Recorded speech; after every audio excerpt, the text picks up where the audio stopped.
Welcome, Agents Carling and Jasper. Oh, we seem to have a good audio. Is there a problem with your light? No problem. But you're both wearing sunglasses. Comes with the job. But you're not on duty. But we're in bureau mandated marital counseling. I prefer marital therapy. My job is not to counsel nor give advice for the lovelorn. Perfect. Can we get over with it? My wife likes to get down to business. And how do you feel about that, Sam? Feel about what? Your wife's compulsion for getting down to business. Does she rush you during sex? Hey, nowhere. Is she anxious to get it over with? Hey, nowhere in that 5-page form that we had to fill out did it say that we had any sexual problems? But you are having problems, correct? Well, we're perfectly capable of figuring that out for ourselves. Maybe. But the Bureau can't really take that chance. Seem your relationship is in trouble over a sock monkey. Well, not just any sock monkey. Bobo was very special to Kate. Yeah, and I'm not sure that mandated marital therapy will get us anywhere. Agent Carling, I'm sure I don't need to remind you how critical our work is in these times of mounting domestic terrorism, not to mention a worldwide deadly pandemic. The Bureau needs to know that you two are still fit for duty. Do you read me? Yes, loud and clear. Good. Let's listen to the recording that alerted us to your difficulties. Hey, babe, why's the dog outside? Roger misbehaved. There's a first. Kate, sweetheart, there's been a little accident. Seems Roger got into our room and he... How could Roger get into our room if the door was closed? I forgot to close it when I left for work. Oh, God, Sam, how hard is it to close the door? So what did he do now? He jumped on the bed and thought Bobo was a chew toy. A chew toy? Your friggin' dog chewed Bobo? Oh, how bad? Pretty bad. Here, I saved what's left in this bag. Let me see. No. Let's pause here. Kate, you're an agent with 30 years experience in covert operations. The Bureau has some concern in light of your hysterical outpouring over a sock monkey. You've gone soft. Oh, that recording was made in the privacy of our home. And yes, we know that we are being recorded all the time. I wasn't responding to an enemy, but to my husband. I'm allowed to have feelings, aren't I? Of course you are. Have you always been so hostile toward Sam's dog? She's not a fan. But you agreed on the dog together. Sam really wanted a dog after the kids moved out. I had the greatest dog when I was in law school. We trained for marathons, took long walks. You know, man's best friend. Well, best friend who didn't need a conversation to be happy, just needed some food and a rub behind the ears. Are you saying Sam doesn't converse with you? Oh, no. We talk all the time. I just said that what he really wanted was to be the guy that he was back in law school, 25 years ago when he still had knees to run marathons. Sam, that true? Well, sure. Part of me would like to be back in that time before life became so complicated. Are you regretting your career choice? Oh, no, absolutely not. I love working for the Bureau. I love it that I get to work with Kate. Serving our country for the common good. It's not an easy life. Oh, but it's quite satisfying. If you don't count the certain damage of trust, which is what I thought we're here to discuss. All right, then let's get back to the recording. I'm really sorry. I've been working with him, and I thought I'd trained him to stay off the... You haven't trained that stupid dog to do anything except eat, bark, and slobber. How could you, Sam? How could you let him get into our room and chew up Bobo? I'm so sorry. Oh, Nana made him for me when I was 10. And now your idiot dog has destroyed him. Look, Kate, I'm really, really sorry. What can I do? You can get Bobo fixed. Well, most of the stuffing is gone and his eyes are... Oh, fix him. Just get him fixed. The Bureau was encouraged, Sam, that you would fix the problem. But antennas went up when we heard what came a week later. Oh, when Sam, he deliberately tried to deceive me? You tried to play me like a rookie informant? Kate, sweetheart, I was just trying to fix things. Let's listen. I don't believe what a great job the seamstress said the cleaners did. Let me see. Let me see. Ta-da!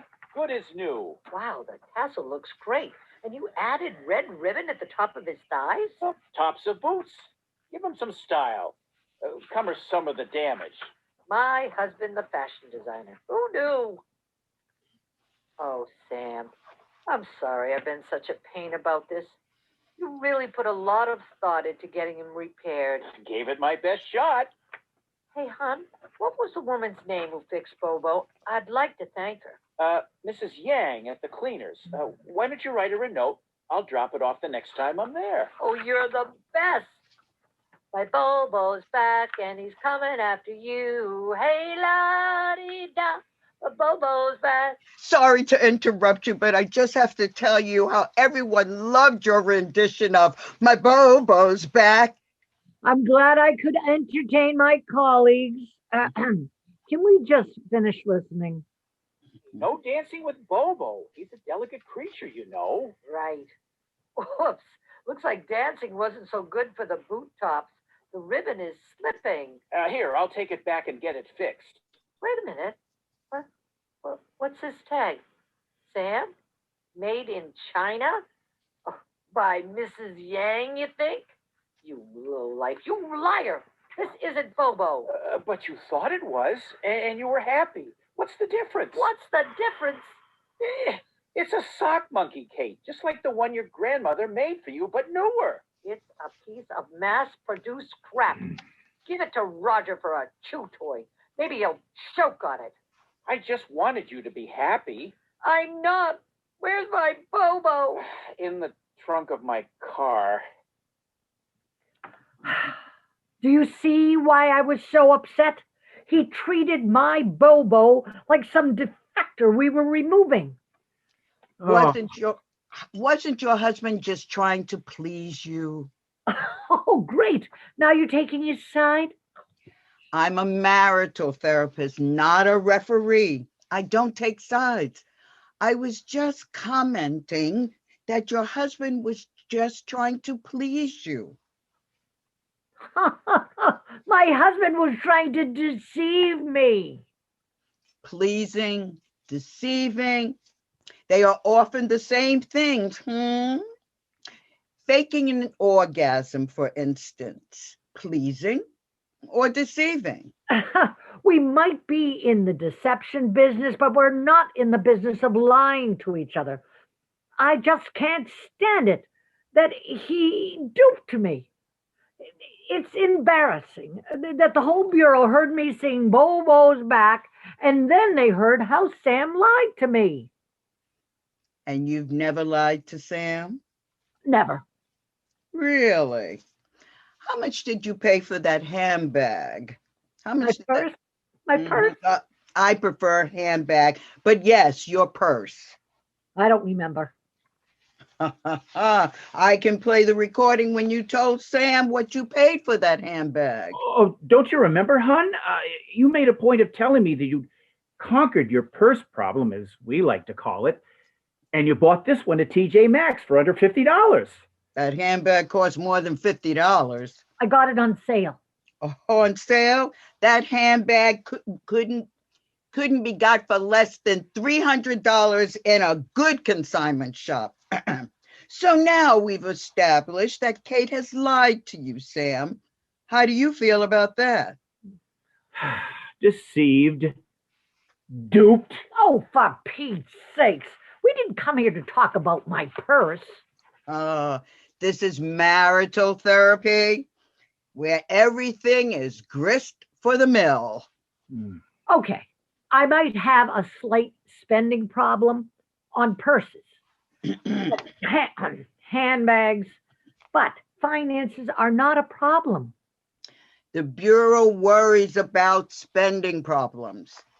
All of our compromised assets did it for money or sex? We don't have a sexual problem or a financial problem. I'm just mad at Sam right now. That's it. I'll get over it. I just don't like it that he lied. He tried to deceive me. In my experience, deception is norm in marriage. You have each been deceived by the other. Duped is your word. Can you agree to be duped again? But we have to know we can trust each other, not just in our marriage, but in our work together. Absolutely. That's what I'm here for. Telling us that lying is normal isn't exactly helping. We're finished here.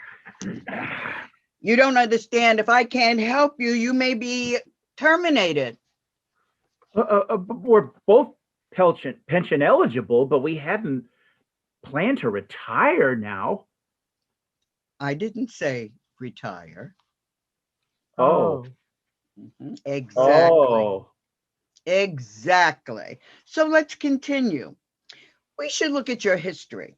Tell me how you first met. There's nothing in your files about your first encounter. Well, I just graduated from college. I was a Spanish major and Russian. And I was hoping to work in the foreign service, see the world. Glamour and travel. And I agreed to work with the Bureau. And that's when I met Sam. He was a charmer. 1989. Reagan's last year in office. Busy time for the Bureau. I convinced her that she'd have a much more exciting time working in our counterintelligence section. Plus, she'd get to use that excellent Russian of hers. You have to tell her that story? Oh, you know I do. What story? Well, I wanted to impress Sam with what I thought was my excellent Russian. I was trying to say I work in the factory all day without any rest. But but what she said was, I work in the factory all day without clothes. No, she didn't. She did. I don't know how I kept a straight face. And he didn't point out my mistake until the second day. Oh, by then I was hoping she'd be working in our factory all day without rest or clothes. The Bureau is happy when couples find each other. It's a lonely and tedious occupation otherwise. Yeah, more spy who came in from the cold than James Bond. We're really happy we found each other. Aren't we, sweetheart? Yes, and I forgive you. Well, look, like our time is up. I think we can terminate. Well, wait a minute. You said that we were doing well. You can see we get along. There's really no need to talk termination. Oh, my dear, it's not that kind of termination. I meant the psychotherapy kind.